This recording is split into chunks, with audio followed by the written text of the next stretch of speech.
Soil material in ansys apdl. Soil is very important part of the design and building of any structure. Soil is used as a supporting material to bear the load of a structure.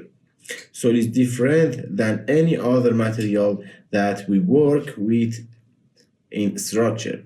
Yield and plasticity of metal follow the deviatory stresses.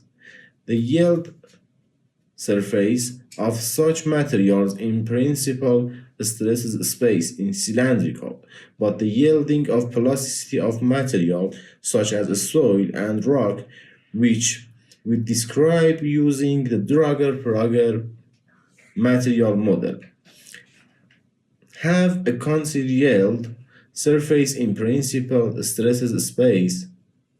This means that with increasing tensile hydrostatic stresses, yielding occurs rapidly, and the tensile strength of this material is much weaker than the comprehensive strength. Their important parameter in determining the drucker-prager yield surface curve are these. You can see in the picture angle of internal friction and cohesion and follow angle. The angle of internal friction or phi is the measure of the shear resistance of soil due to plastic interlocking and frictional resistance between soil grain. It represented the slope of the shear strength envelope with respect to the normal effective strength axis in the Moore-Coulomb failure criterion. The typical range of angle of internal friction are in this schedule. You can see soil type and angle degrees or phi degrees. Sand and gravel mixture about 33 to 36. Well-graded sand about 32 to 35. Fine to medium sand 29 to 32. Silty sand 27 to 32.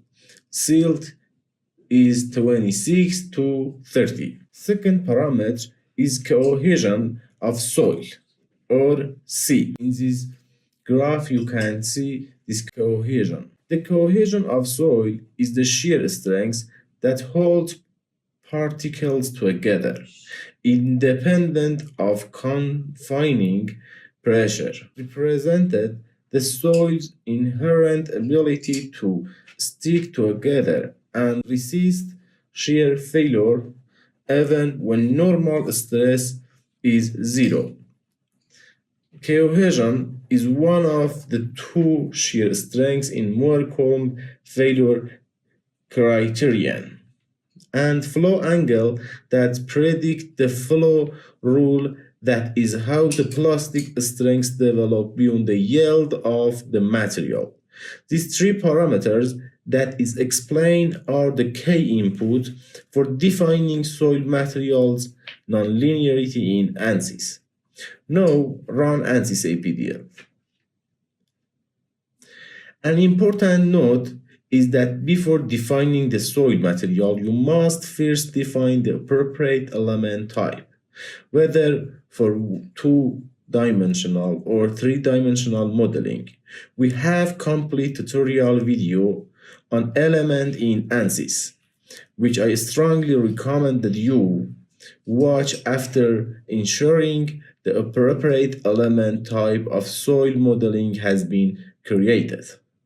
Click on per processor